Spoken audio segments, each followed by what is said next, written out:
Dans ce manuel de guérison, le maître ascensionné Hilarion invite le lecteur à plonger dans les secrets ancestraux de la guérison et de l'ascension. À travers les voiles du mystère, il révèle des connaissances ésotériques cachées depuis des éons. Ce n'est pas un manuel ordinaire, mais une clé maîtresse ouvrant les portes vers des dimensions où la réalité et la fantaisie se mêlent. Le lecteur est invité à être vigilant face aux ombres qui prennent vie et aux lumières scintillantes révélant des secrets insoupçonnés. Ce voyage dans les pages enchantées du manuel promet de dévoiler les secrets cachés dans les ombres de la réalité. La première partie introduit les connaissances de base sur la guérison et l'importance de la connexion divine lors de la pratique de la guérison. La guérison est présentée comme un acte de l'amour divin et de la rédemption, et les temples de guérison éthérique sont décrits comme des lieux où l'énergie de guérison attend d'être invoquée. Le lecteur est inspiré à réfléchir à la guérison et à entreprendre une action et un silence personnel pour découvrir les vérités profondes de la guérison. Le chapitre 1 aborde la loi de cause et effet appliquée à la santé. Les médecins cherchent à trouver la cause profonde d'une maladie plutôt que de simplement traiter les symptômes. Cependant, il est souvent difficile pour les gens d'accepter que la cause d'une maladie puisse être au-delà du physique. La purification physique, ainsi que la purification de la cause défectueuse, sont nécessaires pour une guérison complète. Le chapitre 2 explore le corps éthérique et ses interactions avec le corps physique. Le corps éthérique est responsable de l'organisation et de la programmation des besoins du corps physique. Il communique avec le corps physique par le biais des centres chakras, qui se manifestent sous la forme de roues de lumière et de couleurs. Les nerfs et les glandes endocrines sont les récepteurs les plus sensibles aux vibrations subtiles du corps éthérique, et c'est par eux que ces vibrations se transforment en impulsions physiques. Les chakras sont étroitement liés à un centre nerveux appelé CEP. Chacun des chakras principaux doit atteindre son développement complet et fonctionner comme le centre principal d'organisation et de coordination de l'énergie circulant dans les corps éthériques et physiques de l'homme. Lorsque les expériences sont coordonnées avec un chakra spécifique, l'homme peut accomplir son développement terrestre.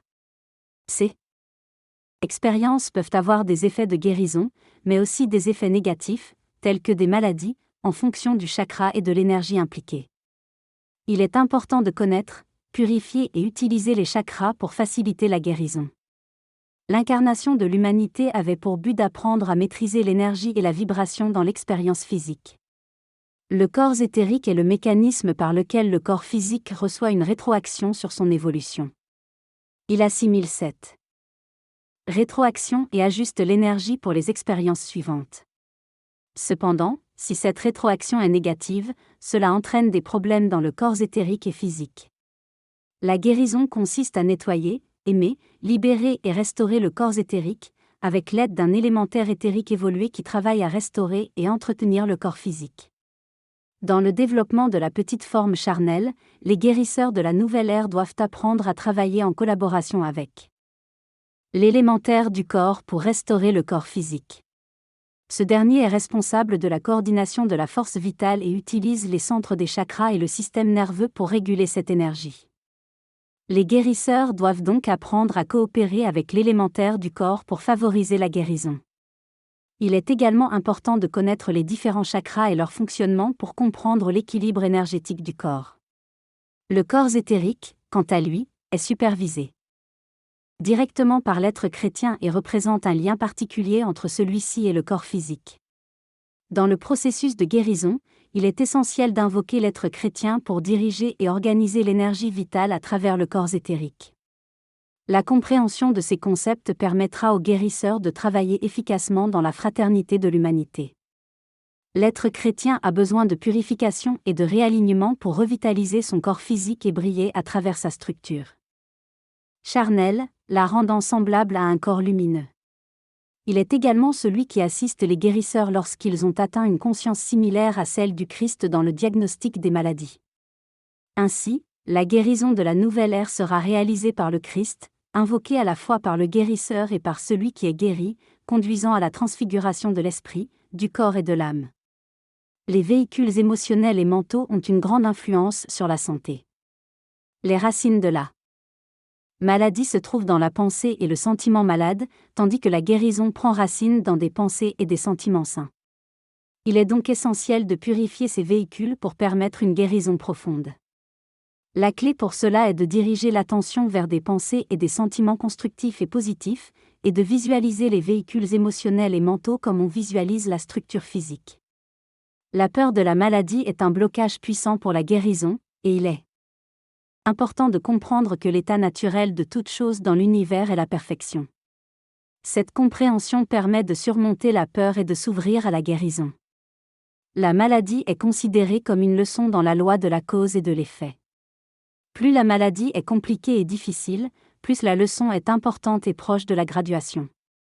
Après avoir traversé un processus de maladie, l'être obtient son diplôme et se présente devant le conseil karmique pour déterminer de nouvelles circonstances ou une nouvelle incarnation pour des leçons plus avancées.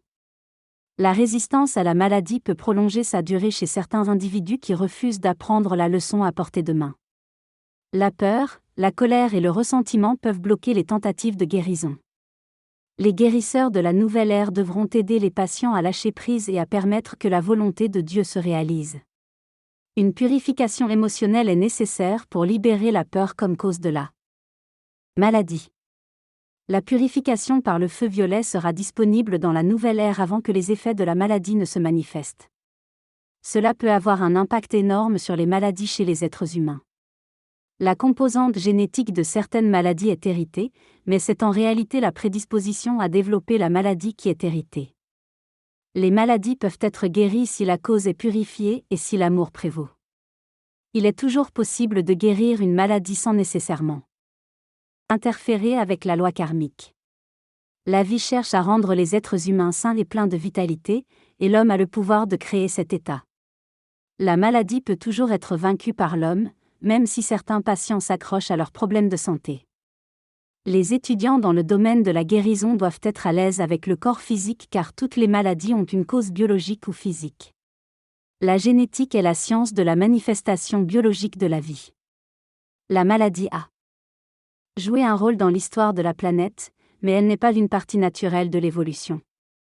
La Terre entre dans une phase où la maladie disparaîtra progressivement à mesure que la race humaine deviendra plus experte dans l'utilisation du feu sacré. Ainsi, il est important d'être un guérisseur à ce moment car les vibrations physiques deviendront plus éthériques.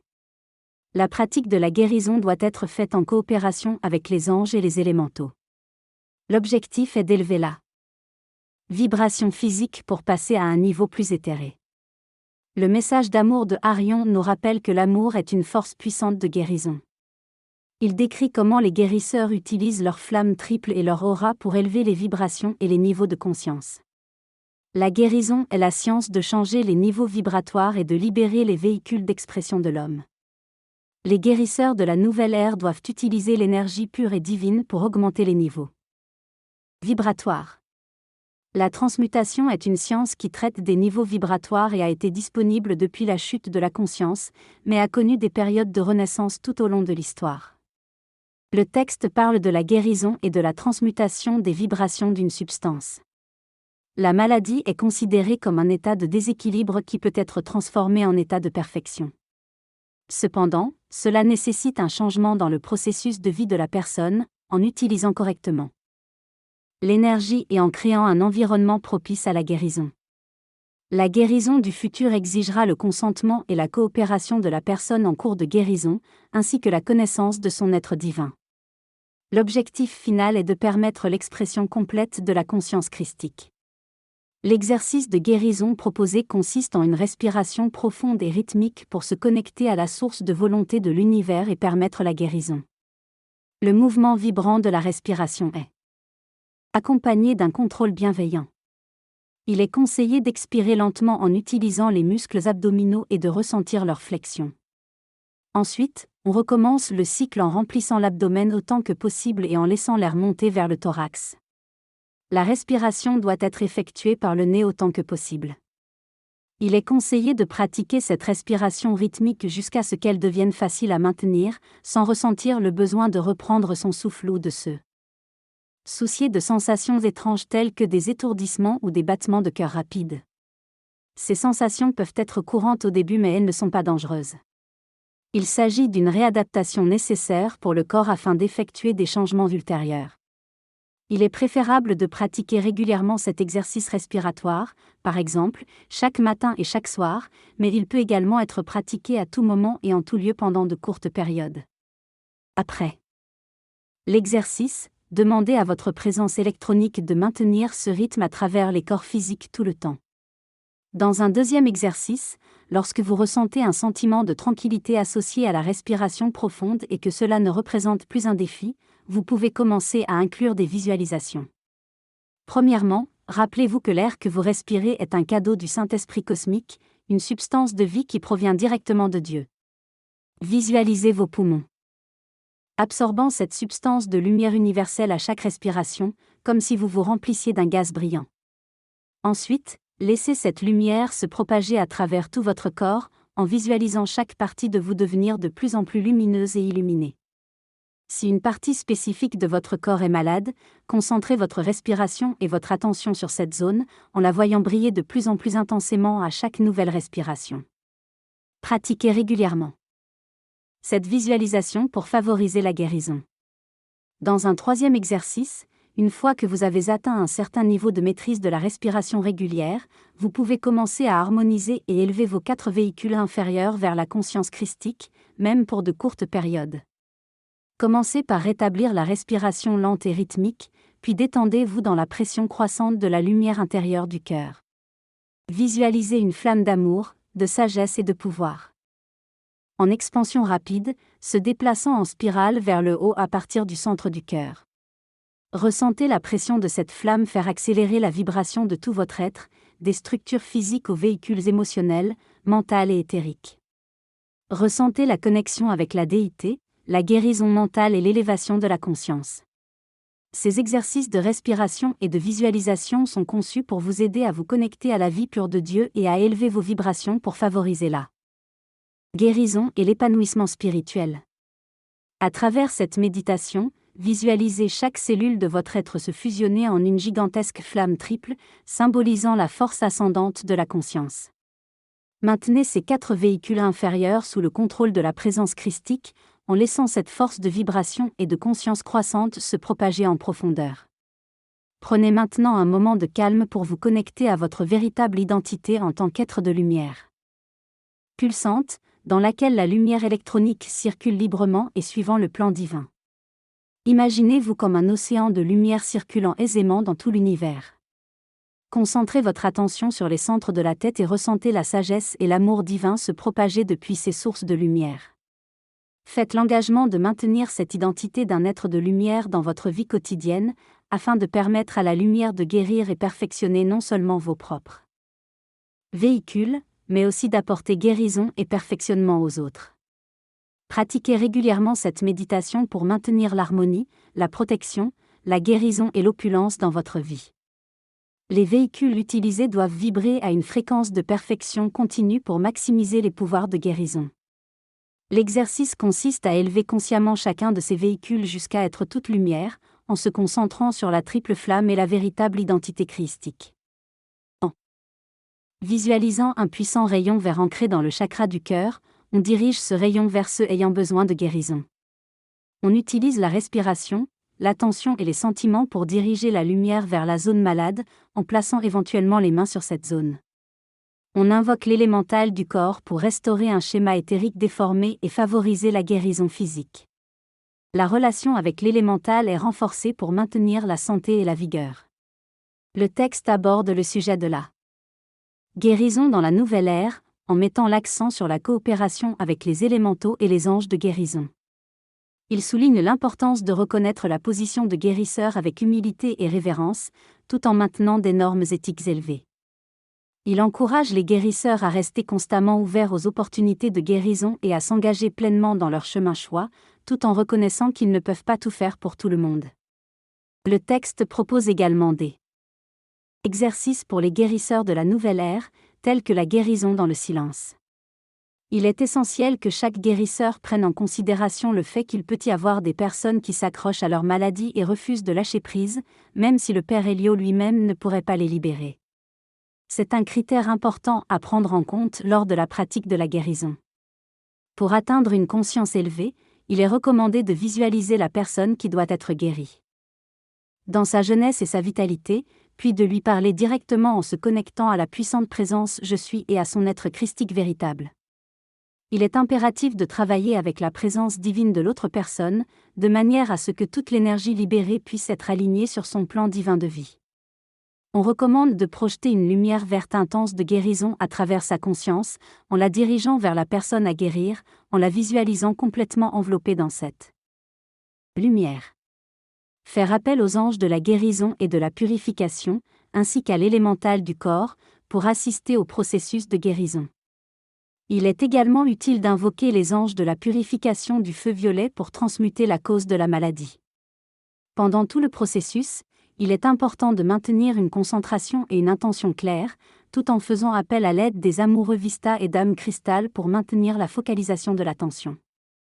La musique peut aider à créer un environnement propice à la guérison, ainsi qu'un ordre et une beauté simple, des couleurs claires et constructives, des fragrances agréables et des bougies. Cet exercice de guérison, qui pourrait sembler minuscule au début, devient un processus continu à mesure que l'élan se construit. Chaque étape se construit sur la suivante, et il est important de garder à l'esprit que votre niveau de responsabilité a augmenté en tant que guérisseur, car vous avez commencé cet exercice en déclarant votre intention d'aider à guérir quelqu'un d'autre avec la présence divine Je suis du patient. Un autre exercice de guérison implique la coopération du patient lui-même.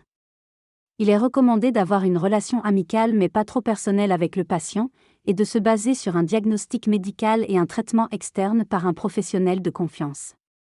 Cette cérémonie de guérison permet d'ajouter une dimension spirituelle à l'expérience et d'éduquer le patient sur l'objectif spirituel et la compréhension de sa maladie dans son évolution personnelle. La cérémonie de guérison devrait se dérouler une fois par jour en cas de maladies aiguës, ou plusieurs jours par semaine pour les maladies chroniques.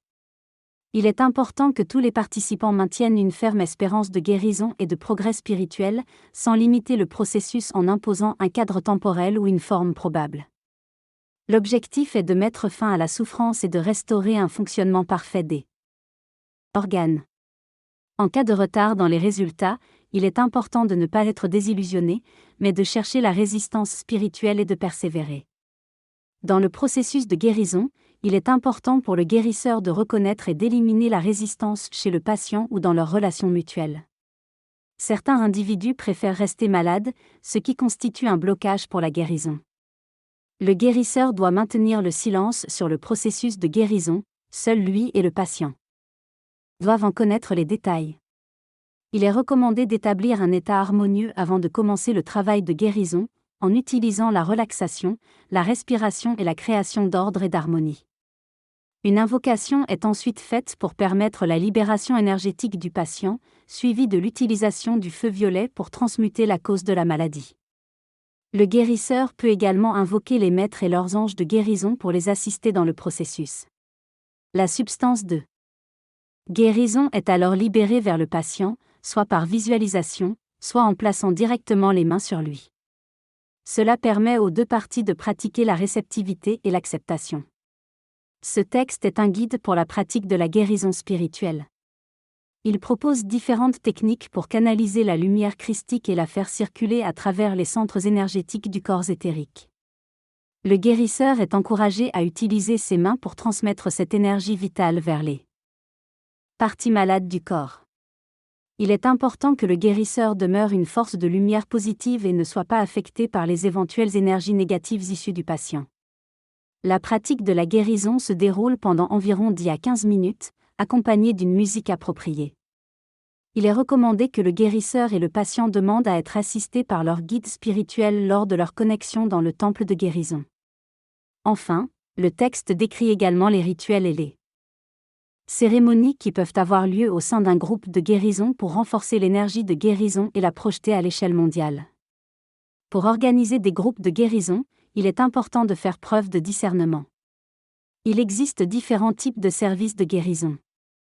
Le premier consiste à réunir des élèves pour des bénédictions de guérison générale, non spécifiques, axées sur une certaine localité ou à l'échelle mondiale. Le deuxième type de service s'adresse aux élèves qui souhaitent leur propre guérison. Enfin, il est possible pour un groupe de guérison d'inviter un patient en particulier et de travailler individuellement avec lui, même à distance. Lorsque les guérisseurs se réunissent, ils reçoivent l'attention personnelle d'un des frères ou sœurs ascendants de la retraite de Crète.